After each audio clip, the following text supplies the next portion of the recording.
Welcome in Amsterdam.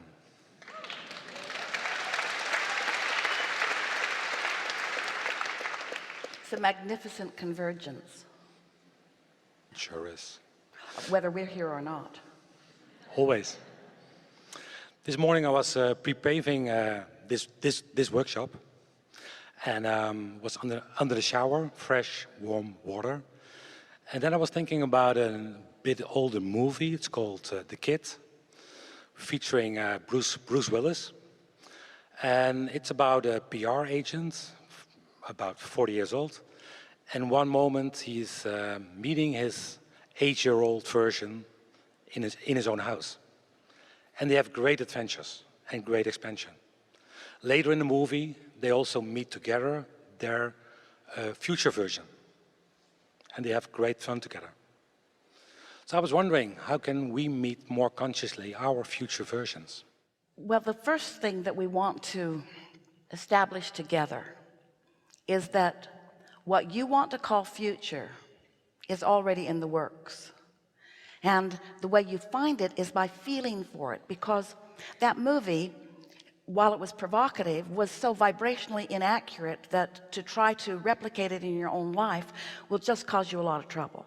So just watch the movie and enjoy it. But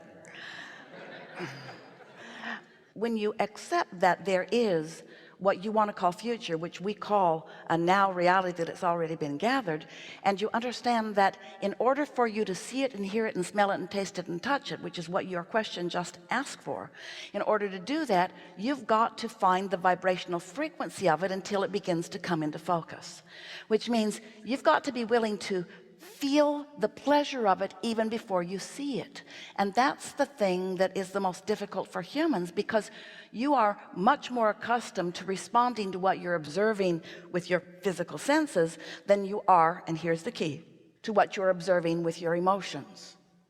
So by reaching for the pleasure of this moment and this moment and this moment, you tune yourself to this future experience. You call it future, we call it a done deal.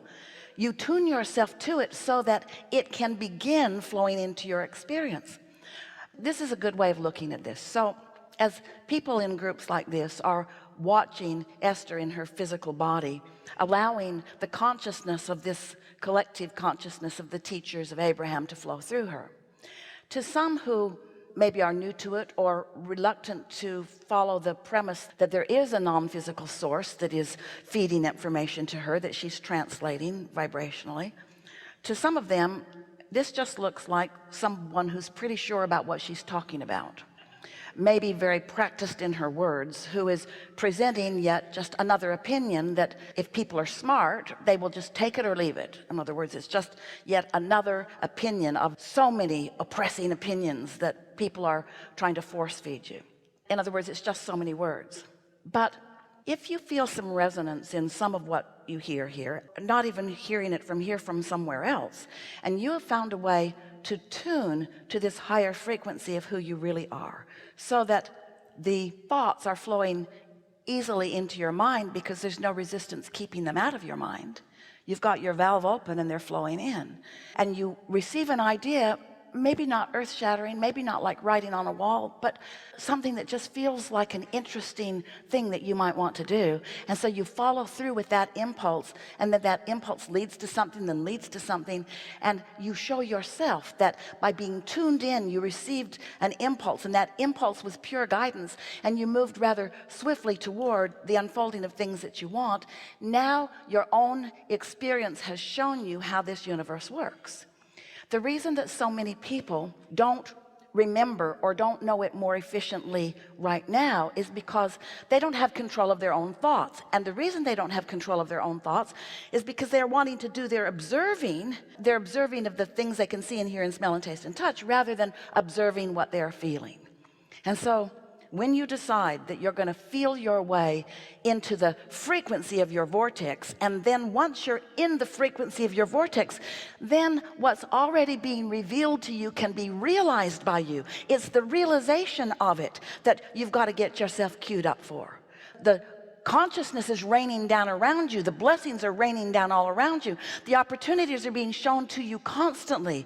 But you know, don't you sometimes find yourself talking to people who aren't listening, your children mostly, conveying something with great specific, and they miss it altogether. They just didn't hear it because they can't hear everything that you're saying because they're not really on your wavelength. Your wavelength is, I have some things I would like to impart to you that would make your life go better, or maybe even make our life go better. I'm looking for cooperative components in this group of people, children or employees or whoever they are.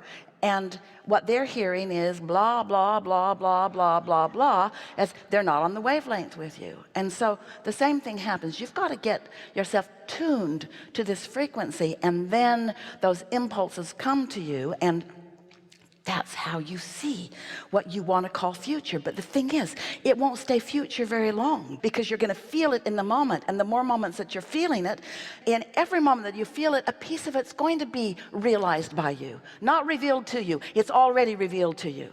But there's a big difference between it being revealed and you receiving what's being revealed.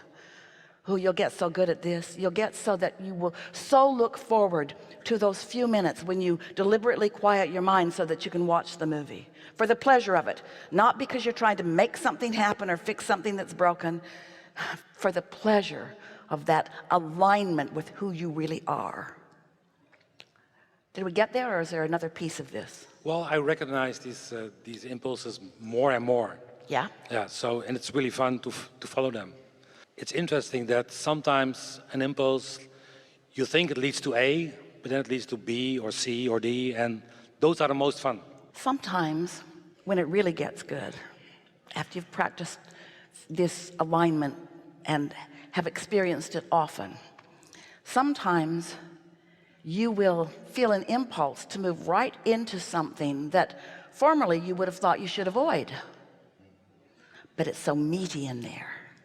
And in that, what you formerly would have called a contrasting moment that you could have done without, now you're in step 5, where you realize there's clarification in this uncomfortable moment. And as you witness rockets of desire being born right before your eyes, you don't feel resentful about what happened, or unhappy about what happened, or guilty about what happened. Instead, you acknowledge you were being guided by your source energy into something that you thought was a problem, that was full of a question, that brought a solution, that was evolution that you've been asking for. Yeah. For sure, yeah. Yeah. It's exactly the story how I found my new house. Yeah. Exactly. Yeah. Thank you so much. We have enjoyed it immensely. Now what?